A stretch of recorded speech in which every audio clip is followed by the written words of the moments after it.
धरती माँ हमें बहुत कुछ देती है।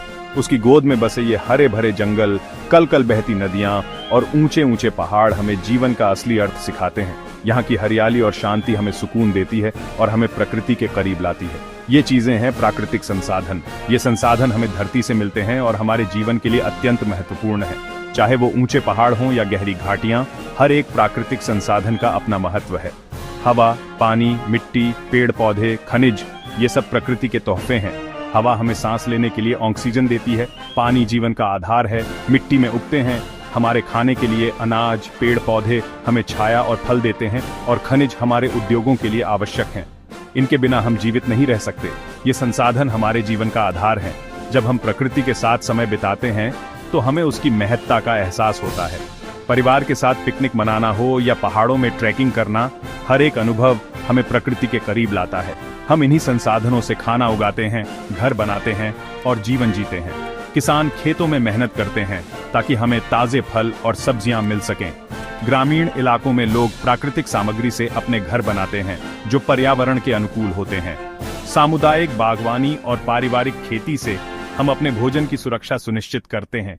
प्रकृति ने हमें जो दिया है उसकी रक्षा करना हमारी जिम्मेदारी है। हमें यह सुनिश्चित करना चाहिए कि हम अपने प्राकृतिक संसाधनों का सही उपयोग करें और उन्हें संरक्षित रखें। समुद्र तटों की सफाई, पेड़ लगाना और वन्य जीवों की सुरक्षा के प्रयास हमें इस दिशा में आगे बढ़ाते हैं। आइए जानें कि प्राकृतिक संसाधन क्या हैं, उनके प्रकार क्या हैं और उनका संरक्षण क्यों जरूरी है। हमें यह समझना होगा कि हमारे जीवन के लिए ये संसाधन कितने महत्वपूर्ण हैं और हमें इन्हें बचाने के लिए क्या क्या कदम उठाने चाहिए। शिक्षा और जागरूकता के माध्यम से हम आने वाली पीढ़ियों के लिए एक सुरक्षित और समृद्ध भविष्य सुनिश्चित कर सकते हैं। प्राकृतिक संसाधनों के कई प्रकार हैं। ये संसाधन हमारे जीवन के हर पहलू में महत्वपूर्ण भूमिका निभाते हैं। एक प्रकार है खनिज संसाधन। खनिज संसाधन वे तत्व हैं जो धरती की सतह के नीचे पाए जाते हैं और जिनका उपयोग हम विभिन्न उद्देश्यों के लिए करते हैं। लोहा, सोना, कोयला, ये सब धरती से मिलते हैं। इन खनिजों को निकालने के लिए हमें खनन करना पड़ता है, जो एक जटिल और मेहनत भरा काम है। इनसे हम गाड़ियां, मशीनें और बहुत कुछ बनाते हैं। खनिज संसाधनों का उपयोग उद्योगों में बड़े पैमाने पर होता है, जिससे हमारी अर्थव्यवस्था को मजबूती मिलती है। लेकिन हमें ध्यान रखना होगा कि ये संसाधन सीमित हैं। अगर हम इनका सही तरीके से उपयोग नहीं करेंगे तो ये जल्दी ही खत्म हो सकते हैं। दूसरा प्रकार है ऊर्जा संसाधन। ऊर्जा संसाधन वे स्रोत हैं जिनसे हमें बिजली और अन्य प्रकार की ऊर्जा मिलती है। सूर्य, हवा, पानी से हमें ऊर्जा मिलती है। ये स्रोत प्राकृतिक हैं और इनसे हमें स्वच्छ और हरित ऊर्जा मिलती है। ये ऊर्जा के नवीकरणीय स्रोत हैं, यानी ये कभी खत्म नहीं होंगे। नवीकरणीय ऊर्जा स्रोतों का उपयोग करके हम पर्यावरण को सुरक्षित रख सकते हैं और प्रदूषण को कम कर सकते हैं। हमें इनका ज्यादा से ज्यादा इस्तेमाल करना चाहिए। नवीकरणीय ऊर्जा स्रोतों का उपयोग न केवल पर्यावरण के लिए अच्छा है, बल्कि ये हमारी ऊर्जा सुरक्षा को भी बढ़ाता है। सरकार और समुदायों को मिलकर काम करना चाहिए ताकि नवीकरणीय ऊर्जा का अधिकतम उपयोग हो सके। हमें अपने बच्चों को भी इसके महत्व के बारे में सिखाना चाहिए ताकि वे एक स्वच्छ और सुरक्षित भविष्य की दिशा में काम कर सकें। नवीकरणीय ऊर्जा के कई फायदे हैं, जैसे कि यह कभी खत्म नहीं होती, यह पर्यावरण के लिए सुरक्षित है और यह हमें ऊर्जा की स्थिरता प्रदान करती है। हमें इन संसाधनों का अधिकतम उपयोग करना चाहिए और अपने भविष्य को सुरक्षित बनाना चाहिए। पानी जीवन का आधार है। पानी के बिना हम जीवित नहीं रह सकते। नदियाँ, झीलें, समुद्र, ये सब जल संसाधन हैं। पानी से हम खेती करते हैं, बिजली बनाते हैं और अपनी प्यास बुझाते हैं। लेकिन पानी की कमी एक बड़ी समस्या बनती जा रही है। हमें पानी का उपयोग समझदारी से करना होगा। जल संरक्षण समय की मांग है।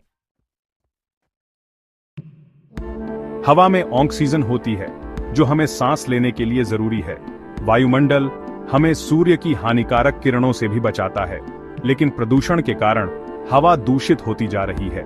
हमें पेड़ लगाने चाहिए और प्रदूषण कम करने के उपाय करने चाहिए। स्वच्छ हवा हम सबका अधिकार है। Section 5 living wonders, forests and biodiversity. जंगल धरती के फेफड़े हैं। ये हवा को शुद्ध करते हैं, पानी को संरक्षित करते हैं और हमें लकड़ी देते हैं।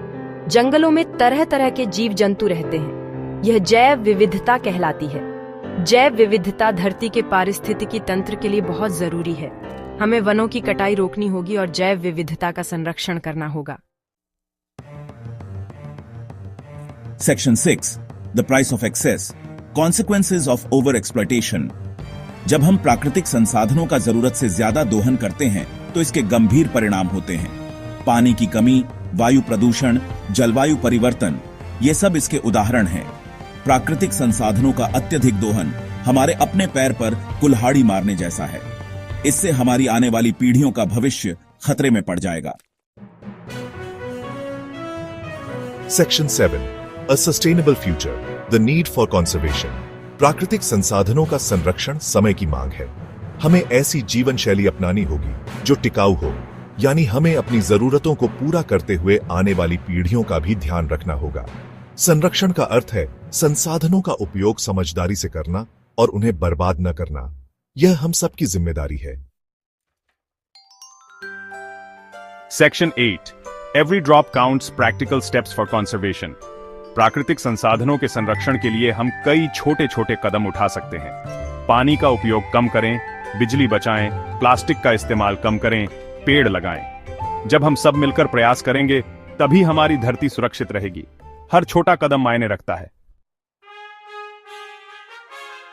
Section 9. Our collective responsibility. A call to action. धरती हमारा घर है। This beautiful planet with its diverse ecosystems and vibrant life forms is the only home we have. It provides us with everything we need to survive and thrive.